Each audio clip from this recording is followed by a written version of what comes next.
और सुनते हैं आप क्या कह रहे हैं आरएसएस प्रमुख मोहन भागवत।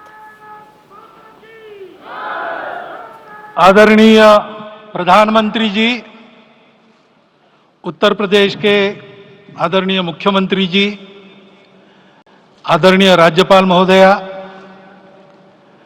देश के आज विद्यमान सभी पंथ संप्रदायों का प्रतिनिधित्व करने वाले हमारे संत ऋषि आचार्य गण और समाज के सब स्तरों का प्रतिनिधित्व करने वाले निमंत्रित महानुभाव,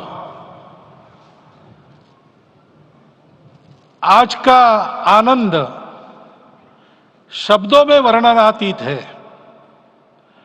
और उसके वर्णन करने का प्रयास इसके पहले के वक्तव्यों में अच्छा हो गया है।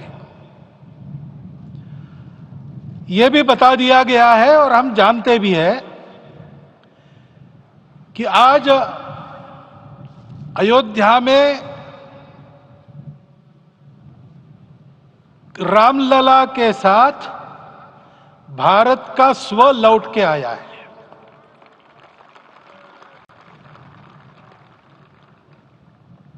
और संपूर्ण विश्व को त्रासदी से राहत देने वाला एक नया भारत खड़ा होके रहेगा, इसका प्रतीक आज का कार्यक्रम बन गया है। ऐसे समय में आपके उत्साह का, आपके आनंद का वर्णन कोई नहीं कर सकता। हम यहां पर अनुभव कर रहे, पूर्ण देश में यही वातावरण है। छोटे छोटे मंदिर के सामने दूरदर्शन पर इस कार्यक्रम को सुनने वाले हमारे समाज के करोड़ों बंधु वहां पहुंच ना पाए, ऐसे घर घर के हमारे नागरिक सज्जन, माता भगिनी सब भाव विभोर है, सब में आनंद है, सब में उत्साह है। और ऐसे समय में जोश की बातों में थोड़ी सी होश की बात करने का ही दिया जाता है। आज हमने सुना कि इस प्राण प्रतिष्ठा महोत्सव में पधारने के पूर्व प्रधानमंत्री जी ने कठोर व्रत रखा। जितना कठोर व्रत रखने को कहा था, उससे कई गुना अधिक कठोर व्रताचरण उन्होंने किया। मेरे पुराना उनसे परिचय है, मैं जानता हूं वो तपस्वी है ही, परंतु वो अकेले तप कर रहे हैं, हम क्या करेंगे। अयोध्या में रामलला आए, अयोध्या से बाहर क्यों गए थे? रामायण में क्यों गए थे बाहर? तो अयोध्या में कलह हुआ। अयोध्या उस पुरी का नाम है जिसमें कोई द्वंद्व नहीं, जिसमें कोई कलह नहीं, जिसमें कोई दुविधा नहीं। वो हुआ 14 वर्ष वनवास में गए। वो सब ठीक होने के बाद दुनिया के कलह को मिटा के वापिस आए। आज रामलला वापस फिर से आए हैं 500 साल के बाद। जिनके त्याग, तपस्या, प्रयासों से ये सोने का दिन आज हम देख रहे, सुवर्ण दिवस देख रहे, उनका स्मरण प्राण प्रतिष्ठा के संकल्प में हम लोगों ने कहा, आपने सुना होगा, स्मरण किया। उनकी तपस्या को, उनके त्याग को, उनके परिश्रम को शत बार, सहस्त्र बार, कोटि बार नमन है।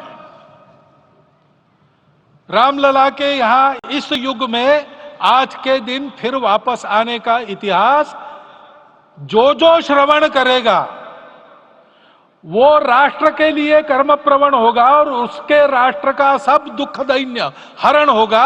ऐसे इस इतिहास का सामर्थ्य है। परंतु उसमें हमारे लिए कर्तव्य का आदेश भी है। प्रधानमंत्री जी ने तप किया, अब हमको भी तप करना है। राम राज्य आने वाला है, वो कैसा था? दैहिक दैविक भौतिक तापा, राम राज नहीं कहु व्यापा। सब नर करहि परस्पर प्रीति, चलहि स्वधर्म निरत श्रुति नीति।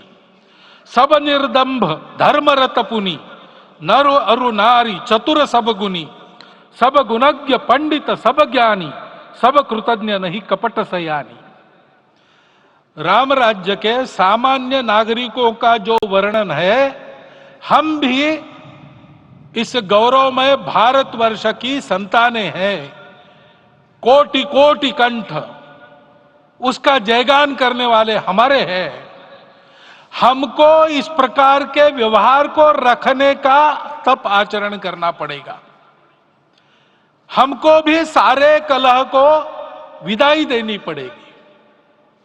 छोटे छोटे परस्पर मत रहते हैं, छोटे छोटे विवाद रहते हैं, उसको लेकर लड़ाई करने की आदत छोड़ देनी पड़ेगी। आखिर है क्या? ये बात बताई, वो सामान्य नागरिक कैसे थे? निर्दंभ, प्रामाणिकता से आचरण करने वाले, केवल बातें करने वाले नहीं और बातें करके उसका अहंकार पालने वाले नहीं थे।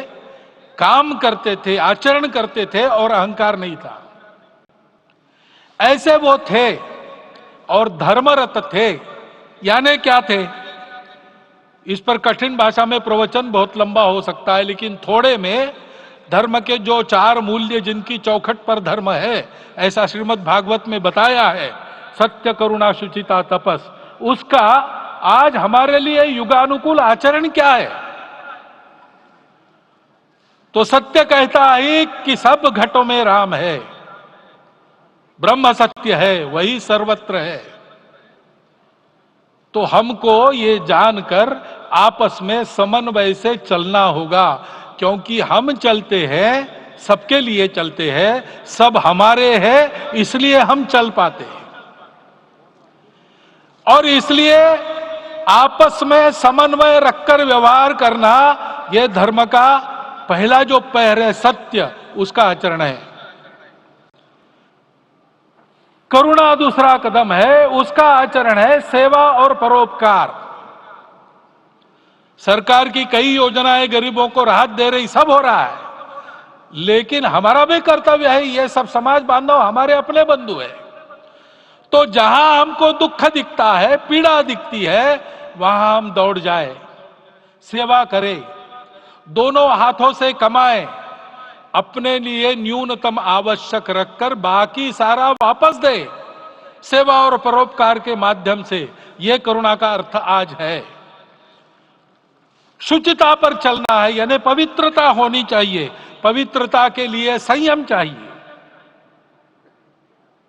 अपने को रोकना है। सब अपनी इच्छाएं, सब अपने मत, सब अपनी बातें ठीक होंगी ही ऐसा नहीं, और होगी तो भी अन्यों के भी मत है, अन्यों की भी इच्छाएं हैं।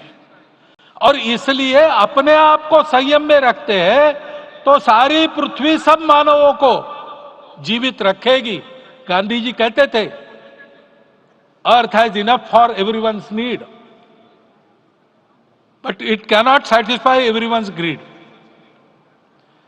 तो लोभ नहीं करना, संयम में रहना और अनुशासन का पालन करना, अपने जीवन में अनुशासित रहना, अपने कुटुंब में अनुशासन रहना, अपने समाज में अनुशासन रहना। सामाजिक जीवन में नागरिक अनुशासन का पालन करना। भगिनी निवेदिता कहती थी कि स्वतंत्र देश में नागरिक संवेदना रखना और नागरिक अनुशासन का पालन करना, यही देशभक्ति का रूप है। इससे जीवन में पवित्रता आती है। और तपस का तो मूर्तिमान उदाहरण आपके सामने आज दिया गया। व्यक्तिगत तपस तो हम करेंगे, सामूहिक तपस क्या है? संगच्छध्वम संवदध्वम सम वो मनांसी जानता। हम साथ चलेंगे, बोलेंगे आपस में, उसमें से एक सहमति का संवाद निकालेंगे, एक ही भाषा बोलेंगे, वो वाणी मन वचन कर्म समन्वित होगा और मिलके चलेंगे, अपने देश को विश्व गुरु बनाएंगे। ये तपस हम सबको करना है। 500 वर्षों तक अनेक पीढ़ियों ने लगकर परिश्रम करके प्राणों का बलिदान देके खून पसीना बहाकर आज ये आनंद का दिन सारे राष्ट्र को उपलब्ध करा दिया। उन सबके प्रति हमारे मन में कृतज्ञता है। मैं यहां बैठता हूं तो मेरे मन में विचार आता है कि मुझे बिठाया, मैंने क्या किया। वो तो जो उन्होंने किया उसका प्रतिनिधि भी मुझे बनाया गया है। उस प्रतिनिधि के नाते मैं ये अवदान स्वीकार करता हूं और उन्हीं को अर्पण करता हूं। परंतु उनका ये व्रत हमको आगे लेके जाना है। जिस धर्म स्थापना विश्व में करने के लिए राम का अवतार हुआ था, उस धर्म स्थापना को अनुकूल स्थिति अपने आचरण में अपने देश में उत्पन्न करना, यह अपना कर्तव्य बनता है। रामलला आए हैं हमारे मन को आह्लादित करने के लिए, उत्साही करने के लिए, प्रेरणा देने के लिए, साथ साथ इस कर्तव्य की याद दिलाकर उसमें कृति प्रवण करने के लिए आए हैं।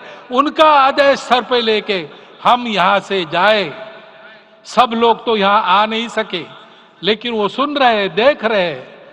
अभी इसी क्षण से इस व्रत का पालन हम करेंगे तो मंदिर निर्माण पूरे होते होते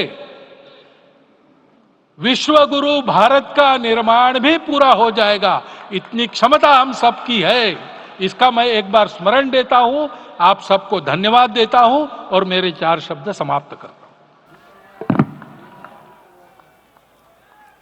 आरएसएस प्रमुख मोहन भागवत को आप सुन रहे थे, जिनकी तरफ से रेखांकित किया गया कि प्रधानमंत्री मोदी तपस्वी हैं।